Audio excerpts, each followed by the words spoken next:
Vamos ter o primeiro talk show da noite. São momentos de bate-papo entre duas pessoas que entendem desse tema e encontros inusitados, encontros que não são facilmente encontrados, né? E a primeira pessoa que vai estar conosco é o Dr. Eduardo Schenberg. Ele é neurocientista, ele é especialista e tem estudado muito as drogas psicoativas, que têm um papel fundamental para tratar estresse ou estresse pós-traumáticos. Ele é o fundador do Instituto Phaneros e ele tem mais de 300 citações nos seus trabalhos, além de 60 mil visualizações. É um privilégio a gente ter o Dr. Eduardo conosco, o Edu, que ele é um grande amigo. E para bater o papo com ele, ninguém menos que Lourenço Bustani, que foi escolhido pela Fast Company como uma das 100 pessoas mais criativas do mundo. Ele é o fundador da Mandala, uma empresa de consultoria que busca apoiar outras instituições, organizações a se tornarem mais inovadoras e criativas. A Mandala é uma empresa B, mas o Lourenço ele já é grande conhecido da HSM, já esteve nos nossos palcos, presencialmente, na Expo Management, então ele é um grande amigo. Eu me sinto um privilegiado de estar aqui abrindo esse debate entre o Edu e o Lourenço, para que a gente possa entender um pouco mais sobre esse tipo de medicação que muitas vezes vem atrelado com muito tabu. Então, eu queria dar as boas-vindas ao Eduardo e ao Lourenço para estar conosco e iniciar esse papo. Lourenço, tudo bem?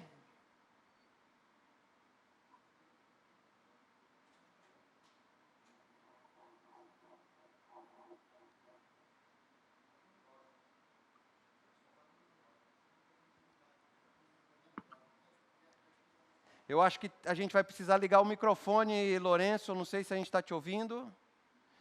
Edu? Agora foi? Eu não agora ouço sim, ele. Agora está ouvindo. Opa, agora...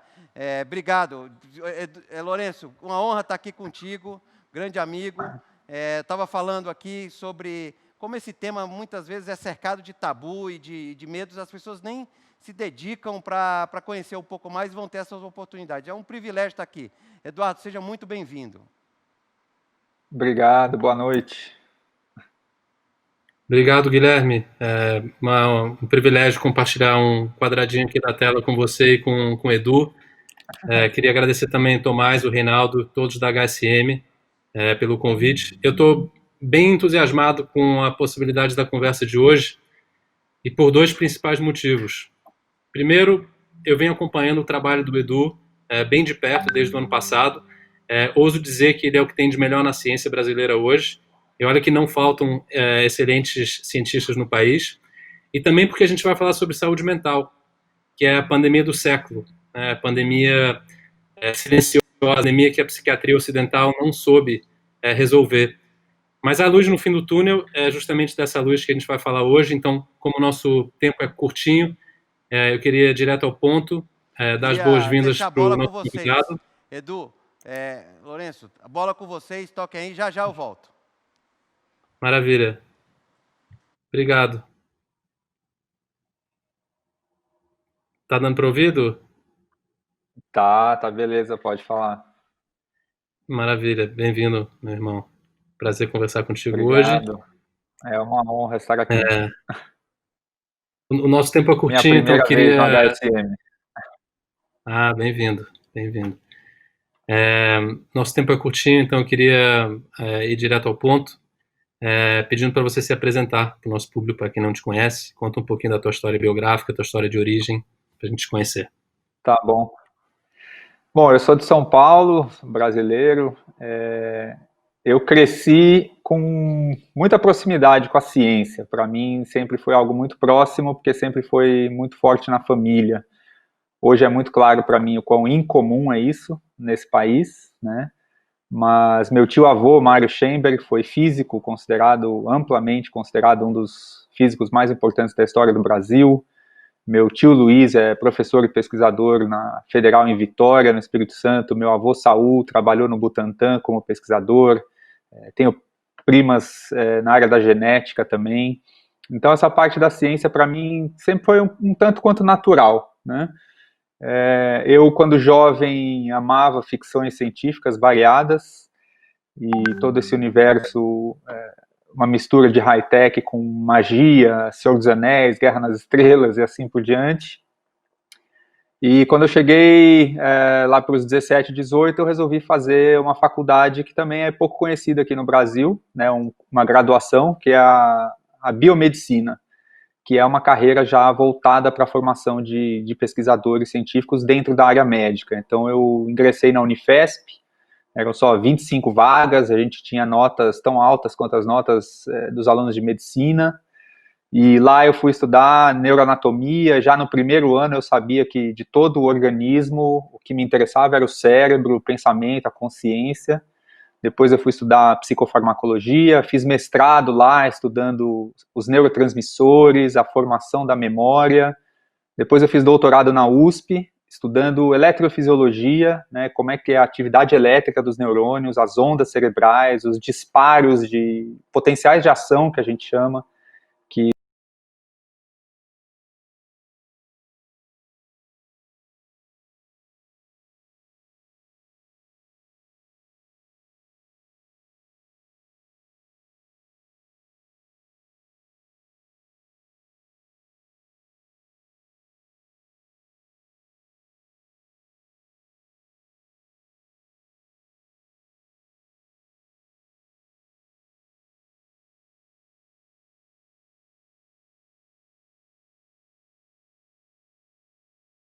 e depois eu fui parar no Imperial College e fui fazendo a minha carreira por aí. Então, eu tenho uma trajetória bem longa e ampla aí no setor acadêmico no Brasil e no exterior também.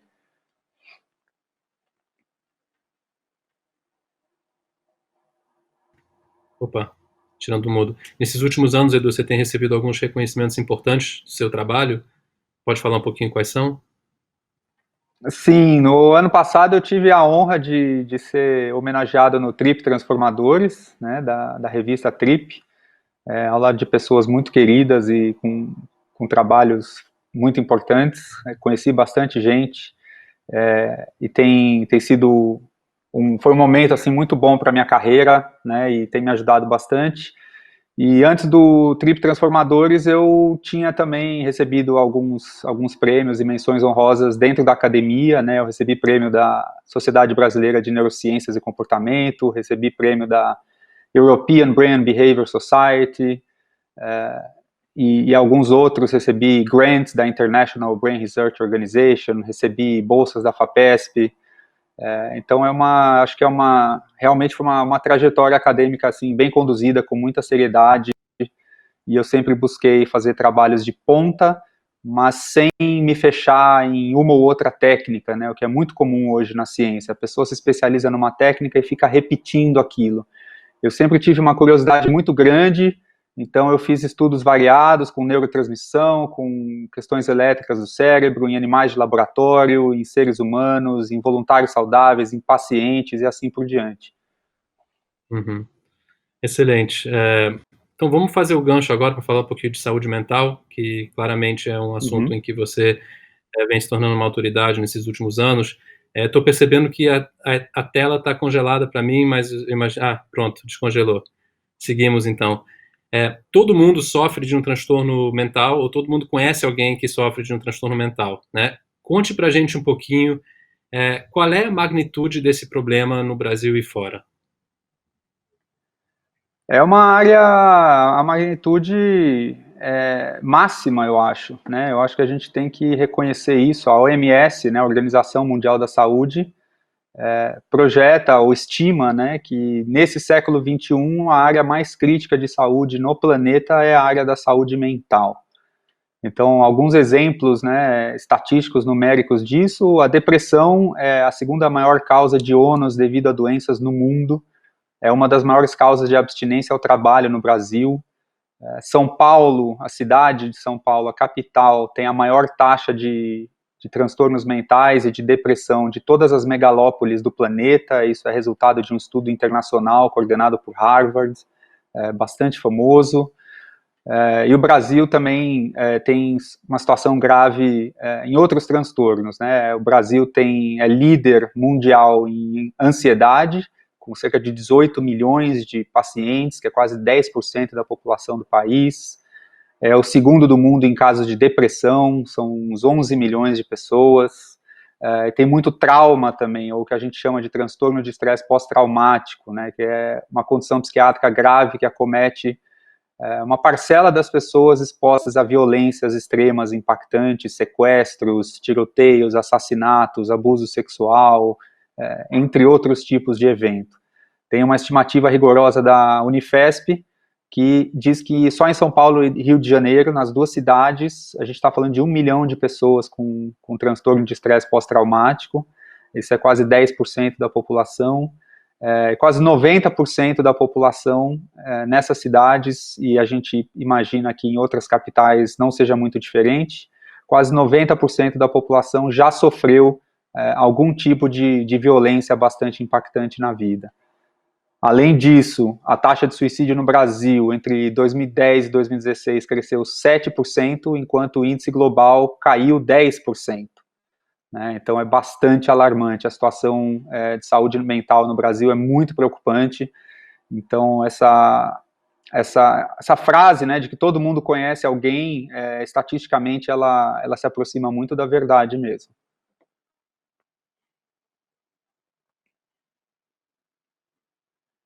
Não estou te ouvindo.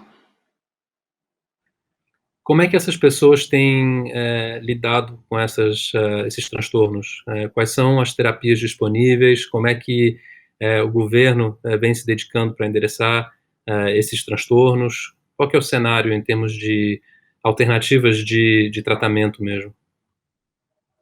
No que tange os governos, a situação é bem preocupante, né? Algumas estimativas mostram que a média mundial, se você pegar os orçamentos, né, dos países para a saúde, a média mundial para a saúde mental é 3% do orçamento. Né? No Brasil é menos de 1,5%, menos da metade da média mundial. Então é uma coisa que ainda parece que não vira política pública, né, e que não está, talvez, à altura do que deveria devido ao tamanho do desafio. A atenção à saúde mental hoje, ela se dá de uma forma multidisciplinar, né, aqui no Brasil, principalmente através do SUS, tem profissionais de vários tipos de formação que atuam na área, né, mas, simplificando, a gente pode falar que a gente tem principalmente a abordagem psiquiátrica, que envolve os medicamentos, e as abordagens psicoterapêuticas, né, que é a prática da psicoterapia, que são quase todas práticas verbais. A pessoa fica conversando com o terapeuta e, através do diálogo, tentar se entender melhor e lidar melhor com os sentimentos, com as emoções, com seus traumas, com a sua tristeza, com as suas relações. Em termos de medicamentos, praticamente tudo que a gente tem hoje surgiu nos anos 50, né, na década de 1950.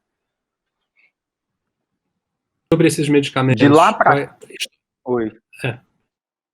Pode continuar. Eu ia perguntar historicamente qual tem sido o sucesso ou o fracasso dos medicamentos em conseguir reduzir essas taxas de transtorno, seja depressão, ansiedade, dependência química, TEPT, seja lá o que for. Uhum. É bastante difícil medir o sucesso, né, dos tratamentos em geral. Isso não é uma coisa simples, você medir na medicina em geral a taxa de sucesso de um tratamento. Na psiquiatria, talvez, tenha algumas particularidades que deixam isso ainda mais difícil, né? Os números são, em geral, debatidos, mas, por exemplo, para depressão, estima-se que entre 30% a 50% dos pacientes não responda satisfatoriamente bem aos medicamentos atuais. Né? Então, assim, é uma taxa bastante elevada, que indica uma demanda e uma necessidade de inovação muito grande, né? Por outro lado, né, é uma área que está com declínio de inovação e declínio de investimento. 2010 foi chamado por alguns pesquisadores da área como o ano horrível na psiquiatria. Algumas grandes empresas farmacêuticas fecharam seus setores de pesquisa e desenvolvimento nessa área, como a GSK e a AstraZeneca, né, e a gente tem cada vez menos medicamentos novos chegando no mercado. Entre 96 e 2006, o FDA, que é a Autoridade de Saúde e Medicamentos nos Estados Unidos, aprovou 50 medicamentos nessa área. Na década seguinte foram só 19, E em congressos de farmacologia, nos últimos anos, cerca de 5% só dos trabalhos na área de saúde mental. Além do declínio em inovação, né, que vem junto com o aumento nos casos, a psiquiatria tem hoje a maior taxa de eventos adversos relacionados aos medicamentos aprovados. Né, um monitoramento de uma década no FDA mostrou que 60% dos medicamentos psiquiátricos aprovados tiveram avisos e foi detectado eventos adversos, né, durante o uso já comercial, a taxa mais alta de todas as áreas da medicina. Então, é uma área que realmente tem muita demanda, né, mas tem muita carência de inovação. Se nosso papo se encerrasse aqui, eu acho que o quadro ia ser bastante preocupante, né, desesperançoso. Mas nesses últimos anos... E a gente nem falou da Covid ainda. Exato, bom ponto. Mas o quadro ele não é tão desesperançoso assim, né? Existe uma fronteira da ciência que está começando a furar a bolha, está começando a dar esperança para esses pacientes que são resistentes às terapias mais ortodoxas. Conte para a gente um pouquinho que ciência é essa, o que está acontecendo nessa ciência fora do Brasil e no Brasil, e como é que você se insere nesse meio. Faz uma década, mais ou menos, um pouco mais, na verdade, que eu comecei a estudar esse assunto, mas tem 10 anos que eu estou profissionalmente envolvido em pesquisas nessa área, né? São pesquisas na interface entre neurociência, psicologia e psiquiatria. Então, a gente olha para o transtorno, a gente olha para a psicodinâmica, a gente olha para o que está acontecendo no cérebro, de uma forma integrada, né? E talvez até a gente possa chamar holística, né? Nessa área, são algumas substâncias que a gente está pesquisando para transtornos psiquiátricos, né, que podem se tornar em breve uma mudança de paradigma no campo da saúde mental.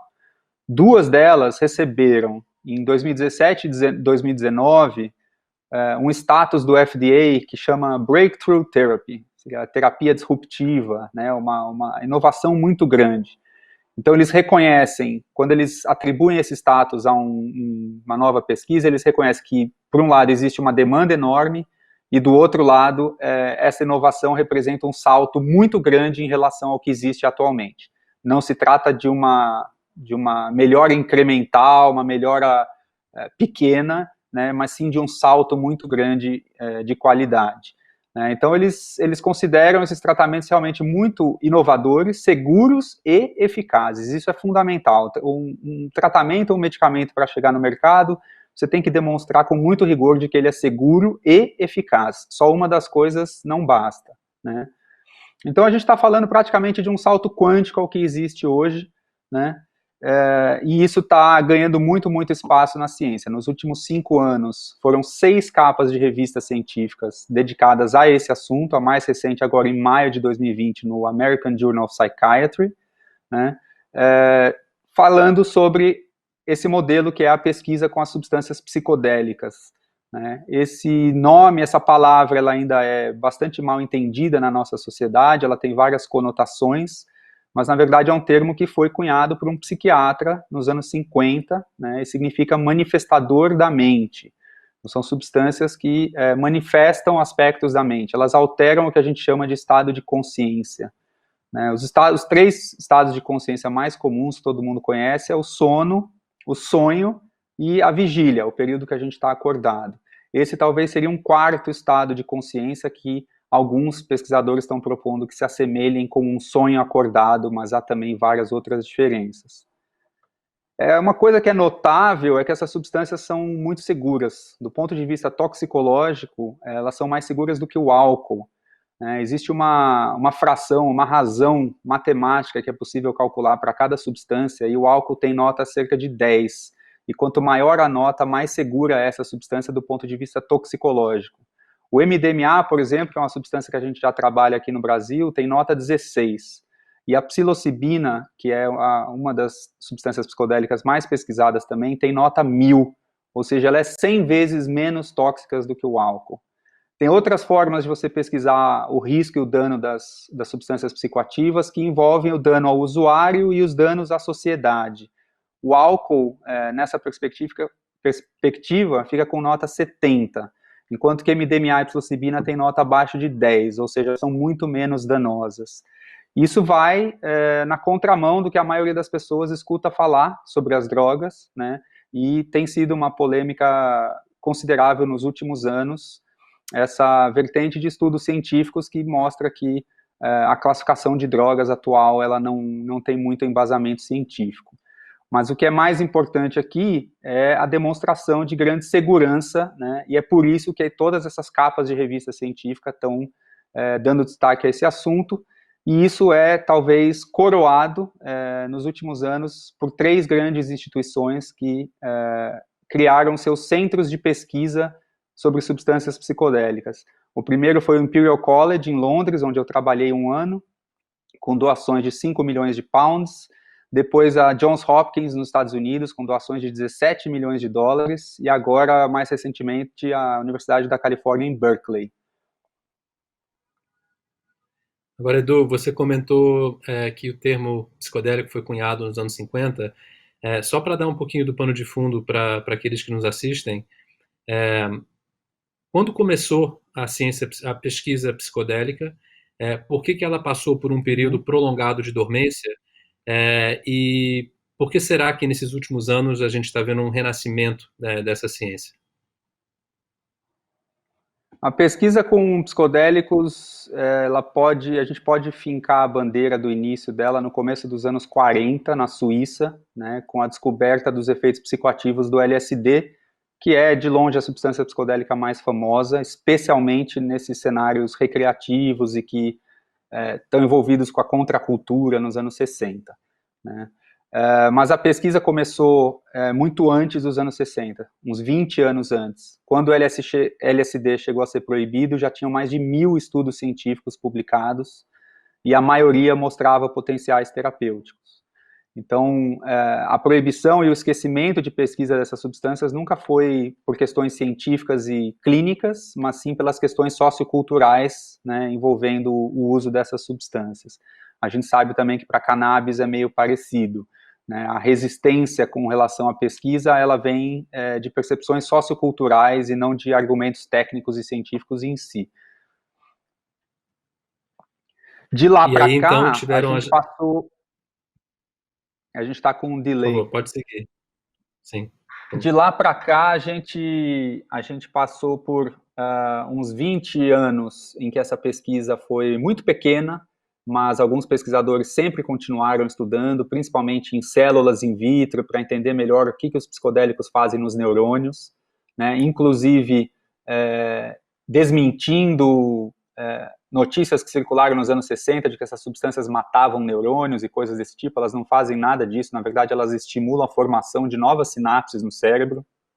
Tem pesquisa brasileira nessa área, pesquisa boa, né? E o que acontece é que desde o final do século XX, basicamente, né, alguns pesquisadores na época mais aventureiros começaram a retomar pesquisas nessa área, e de 2010 para cá, isso verdadeiramente explodiu. Hoje está em muitos setores, em muitos congressos, né, e principalmente por causa da questão da saúde mental. O imenso potencial, né, que se vê nesses novos tratamentos, no momento em que a humanidade está precisando e que o setor está carente de inovações e carente de investimento. Perfeito. Acho que é um gancho para a gente falar um pouquinho sobre o Instituto Phaneros e nos contar um pouquinho como é que esse psicodélico está sendo inserido dentro de um protocolo psicoterápico, né? Porque tem muita gente que a única relação que tem com psicodélicos é em contextos recreativos, que carregam todos os seus riscos, mas aqui a gente está falando do uso dele dentro de um ambiente absolutamente controlado. Você pode contar um pouquinho sobre esse protocolo específico e o trabalho que o Instituto Phaneros está fazendo para capacitar profissionais de saúde e avançar essa agenda? Perfeito. Claro. Em 2018, eu publiquei um artigo que hoje está com quase 70 mil visualizações. Em outubro, eu estive num congresso nos Estados Unidos e o diretor de psiquiatria do FDA incluiu o meu estudo num dos slides dele. Eu fiquei, obviamente, muito feliz.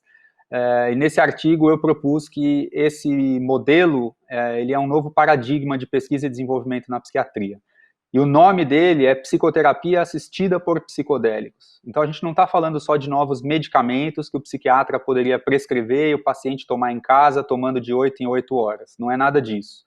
É um protocolo de tratamento, né, que envolve várias sessões de psicoterapia, onde psicólogo e psiquiatra trabalham juntos, né, realmente ao mesmo tempo, em duplas às vezes, e o paciente vai passar por uma série de consultas de psicoterapia ao longo de meses. Então, no caso do MDMA, por exemplo, são 3 a 4 meses de tratamento para o paciente de transtorno de estresse pós-traumático. O paciente vai ter 15 consultas de psicoterapia. As consultas sem MDMA duram 90 minutos e são 12 consultas, e as consultas com MDMA são apenas 3 e duram de 6 a 10 horas. Então, basicamente, é um dia inteiro. Eu gosto de dizer que é quase como se a gente estivesse inventando a cirurgia psiquiátrica, né? Porque é o mais próximo que um psiquiatra pode chegar de um procedimento cirúrgico. Se ele realmente abrir a cabeça para mexer no cérebro, ele já é um neurologista, já não é mais psiquiatra, né? Então, são procedimentos bastante intensos, né? E a substância ela é utilizada poucas vezes, apenas sob supervisão médica e psicológica durante todo o tempo de ação da substância. Então, ninguém toma sozinho e ninguém está propondo disponibilizar isso nas farmácias para comprar por prescrição e levar para casa, porque haveriam riscos um tanto quanto óbvios, né? Aqui no Brasil, o Instituto Phaneros, eu sou diretor-presidente, é uma instituição sem fins lucrativos pioneira nessa área. A gente publicou esse ano na Revista Brasileira de Psiquiatria o resultado dos primeiros pacientes brasileiros vítimas graves de trauma por causa de abuso sexual, né? Também fui convidado pelos editores da revista a escrever um editorial sobre esse assunto, né? Isso é de acesso livre, quem quiser pode consultar no meu site, tem todas as referências, né? E a gente está trabalhando para fazer, então, a educação e a capacitação de profissionais de saúde nessa área, né?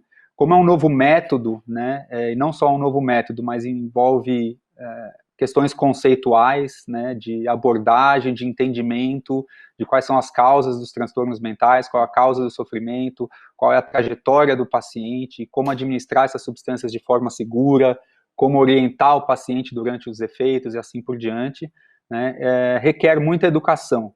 Mas esses métodos estão próximos, na verdade, de chegar no mercado, muito mais próximo do que a maioria das pessoas imagina. O MDMA para o trauma pode ser aprovado nos Estados Unidos já no ano que vem, é a linha mais avançada do mundo, a gente tem parceria com os norte-americanos, estamos fazendo isso no Brasil. A psilocibina para tratamento da depressão, também com psicoterapia, né, pode chegar ao mercado em mais uns 4 a 5 anos. Né? Então, são coisas que estão vindo aí, e a gente lançou em agosto um primeiro curso online sobre psicodélicos e saúde mental para profissionais da área. Nós já temos mais de 300 alunos matriculados, a gente tem uma comunidade de estudos, a gente se reúne todas as semanas, por enquanto reuniões online como essas, por conta da pandemia, né? E a gente vai seguir trabalhando para levar esse tratamento com MDMA a ser aprovado pela Anvisa aqui no Brasil, e em mais uns 2 a 3 anos que isso se torne um tratamento disponível para a população. Edu, muita gente que nos assiste hoje pouco conhece o que é MDMA, pouco conhece o que é psilocibina. Se você puder falar um pouquinho sobre os efeitos dessas substâncias dentro de um contexto psicoterápico, para que as pessoas tentem entender como é que um transtorno mental, que talvez tenha vários anos, né, consegue, num espaço relativamente curto de tempo, né, 3, 4 meses, reduzir ou desaparecer. Né? O que acontece durante a sessão, do ponto de vista do cérebro, das emoções, do estado não ordinário de consciência, para que essa pessoa possa, de alguma forma, enfrentar e superar esses traumas? Perfeito. O MDMA é a sigla de uma molécula, a nomenclatura química, seguindo normas rigorosas, né, da molécula 3,4-metileno-dioximetilanfetamina. Ele é conhecido por dezenas ou talvez centenas de apelidos, como êxtase, mole, Michael Douglas, bala, pastilha e outros, né? O grande problema é que nesse mercado ilícito, mais de metade do material apreendido e analisado nem contém MDMA, só contém contaminantes, de uma lista de mais de 500 substâncias diferentes. Então, o MDMA é uma substância muito preconceituada, né? Os profissionais de saúde, quando eventualmente recebem pessoas que fizeram uso recreativo dessas drogas ilícitas, acham que é MDMA, mas a estatística nos diz que na maioria dos casos nem era MDMA, só que acabam atribuindo equivocadamente os efeitos adversos à substância. Em contexto de pesquisa, feito com controle de qualidade, né, com dosagem controlada e acompanhamento médico, é considerado bastante seguro, né, por isso que está na etapa final de pesquisa, muito perto de aprovação para virar tratamento. A psilocibina é uma molécula muito, muito próxima da serotonina, que é um neurotransmissor que a gente tem naturalmente no cérebro e no sistema nervoso periférico também, e também no sistema digestivo, né? Ela é presente em cogumelos, centenas de espécies de cogumelos do gênero Psilocybe, conhecidos popularmente como cogumelos mágicos. A psilocibina, ela está dentro de um pequeno grupo de substâncias que a gente chama hoje de psicodélicos clássicos. São 4 moléculas principais, que é a DMT, a psilocibina, o LSD e a mescalina. Essas 4 são bastante parecidas e têm efeito bastante parecido também. O MDMA já é um pouco diferente, mas todas elas são moléculas que mexem principalmente no sistema da serotonina, que é um sistema de neuromodulação que está relacionado em muitas questões biológicas, como sono, memória, humor, estado de vigília, sexo e assim por diante. Então, são substâncias que vão mexer com um sistema neurobiológico muito importante de regular várias funções vitais para o organismo. Os psicodélicos clássicos, eles se ligam em um receptor específico no cérebro, uma proteína na membrana dos neurônios, que quando eles fazem isso, eles aumentam os disparos de potencial de ação desses neurônios, e isso causa uma cascata de desincronização nas ondas cerebrais em todo o manto cortical, que é a porção mais recente na evolução do cérebro, né? Isso causa o que a gente chama de alteração de estado de consciência. Então, as pessoas, elas se sentem diferente, elas perdem um pouco a noção de espaço-tempo, o tempo pode se dilatar, o tempo pode contrair, muitas horas podem parecer um período muito rápido, ou um período muito curto pode parecer que foram muitas horas. As pessoas passam por processos somáticos, afetivos e sensoriais. Então, elas sentem o corpo diferente, elas sentem as emoções com muita intensidade, seja tristeza ou alegria, ou euforia, ou amor, ou pavor, né? Tudo isso pode vir embrulhado numa experiência dessa, esses períodos vão se alternando, né? E, especialmente os psicodélicos clássicos, mas não o MDMA, eles vão causar as famosas visões de olhos fechados. Então, as pessoas de olhos fechados, elas literalmente enxergam com muita nitidez coisas que podem ir desde imagens geométricas simples até cenas extremamente complexas que podem ser memórias, podem ser fantasias, podem ser imaginações e assim por diante. Então, alguns pesquisadores propõem que os psicodélicos são catalisadores do inconsciente, né? Para a psicologia, psicanálise, terapia junguiana é um prato cheio, né? Tem a comparação de que Freud falou que os sonhos seriam a highway, né, para entender o inconsciente, e os sonhos seriam a estrada real, né, e os psicodélicos seriam a highway, né. Tem bastante gente fazendo essa comparação, né, que é a grande inovação. E o que é muito interessante é que, como eles são ativos em uma única dose, a gente hoje consegue fazer neuroimagem das pessoas sob o efeito dessas substâncias e entender o que está acontecendo em tempo real. Enquanto que os fármacos psiquiátricos atuais, como eles são para uso crônico, é muito difícil, você não consegue fazer neuroimagem do paciente todo dia para saber o que está acontecendo ao longo do tempo, né? Então, a contribuição da neurociência, ou da neuroimagem mais especificamente, para fármacos que são usados diariamente, ela não é tão boa quanto a contribuição da neuroimagem para esse paradigma, né, em que a gente pode observar o que está acontecendo no cérebro e o paciente vai usar aquela substância muito poucas vezes na vida e vai conseguir resolver o seu problema.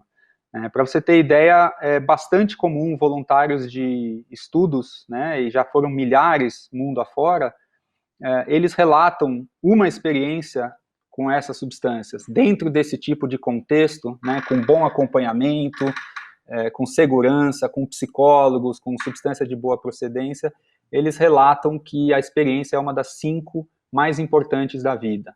60% a 70% dos pacientes falam que a experiência que eles vivem dessa forma, né, é entre as 5 coisas mais importantes que eles vivenciaram na vida. Eles comparam com o dia que nasce filho, ou o dia do casamento, ou quando perde o pai, ou morre a mãe, eventos realmente muito marcantes.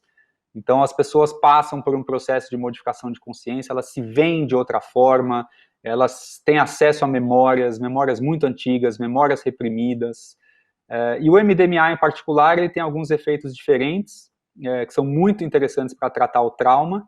Ele diminui a atividade cerebral em regiões chamadas amígdalas, que são regiões envolvidas com medo. Então, ele diminui a sensação de medo, que é um dos problemas fundamentais do paciente traumatizado. E aí, finalmente, o paciente consegue engajar em psicoterapia, falar sobre a situação traumática que ele vivenciou e, através disso, evoluir no seu processo. Edu, acho importante a gente frisar que essas pesquisas clínicas, obviamente, foram feitas dentro da legalidade. Conta para a gente um pouquinho qual é o quadro regulatório hoje, como é que você conseguiu se habilitar para fazer essas pesquisas, e também, talvez, né, a gente não podemos ser injustos com a ayahuasca também, se puder também falar um pouquinho sobre a ayahuasca como ferramenta de exploração do subconsciente, dentro de um contexto também de psicoterapia. Sem dúvida. Tudo isso feito dentro da legalidade, dentro dos critérios mais rigorosos de pesquisa científica.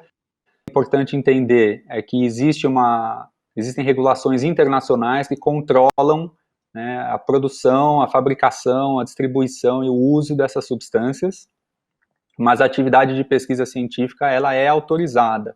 Você tem uma série de procedimentos e normas que você tem que cumprir. A gente tem as autorizações.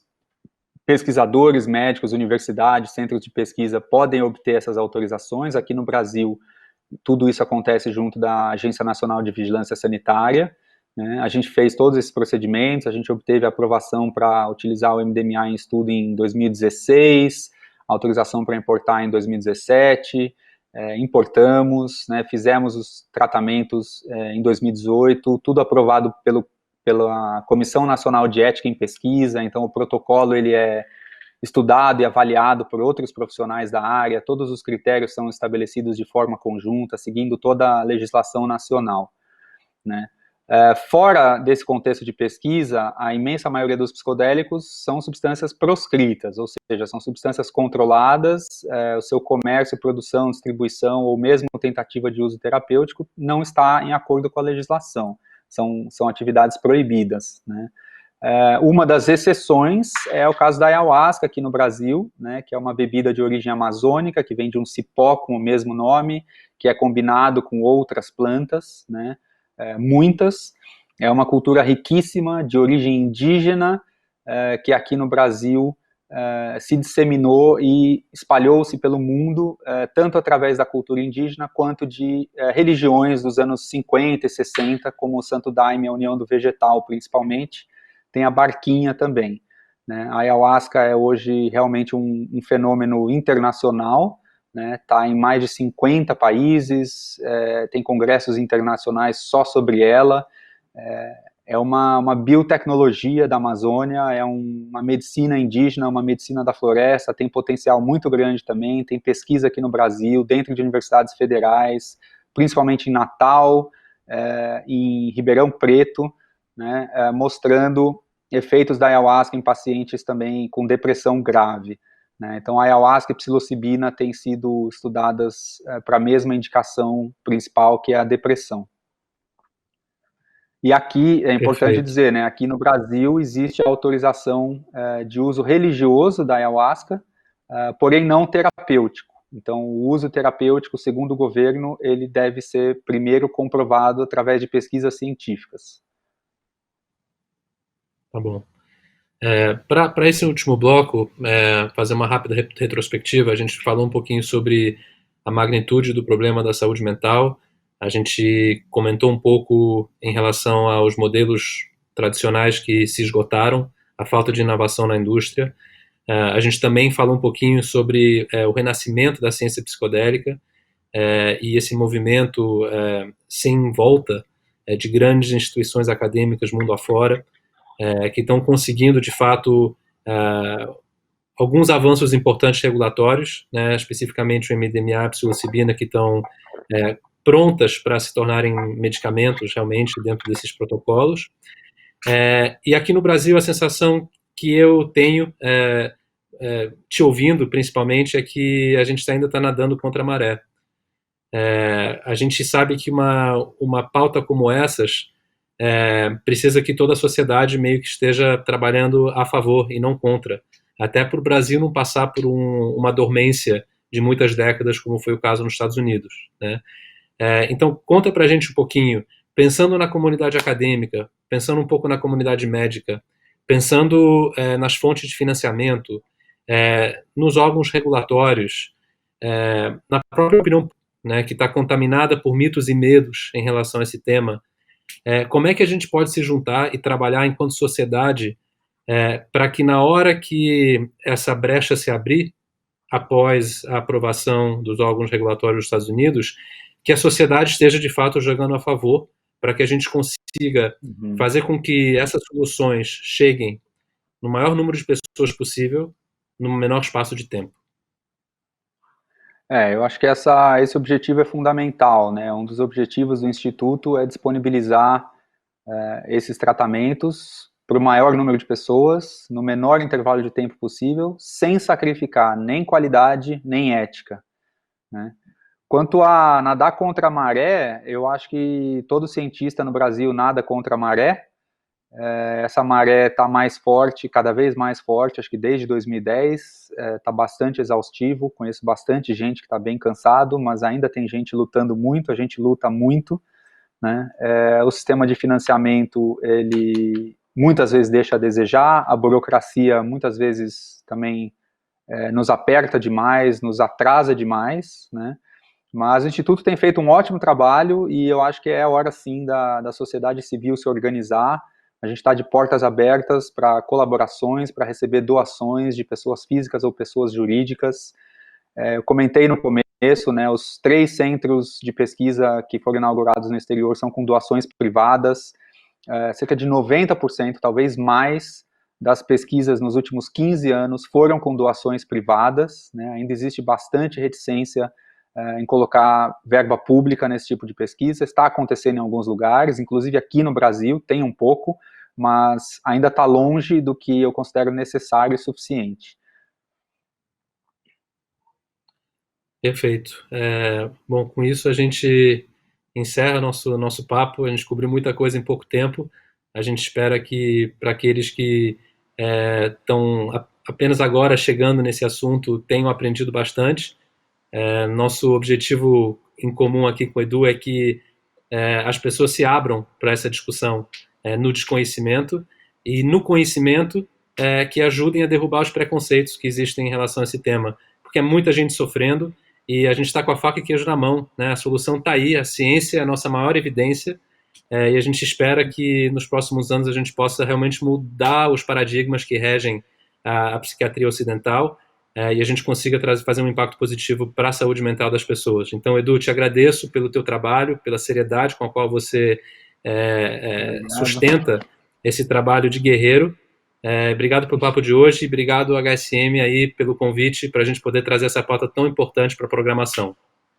Eu que agradeço o convite, é um prazer imenso estar comunicando. Acho que toda vez que se dá voz à ciência no Brasil, a gente já está contribuindo com o país como um todo.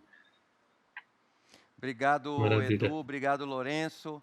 Eu aprendi muito, ajudou a desmistificar muito dos tabus e eu acho que nos ajuda a entender que, às vezes, os problemas têm diversas opções de soluções. E a gente precisa estar aberto ao novo, aberto a várias possibilidades.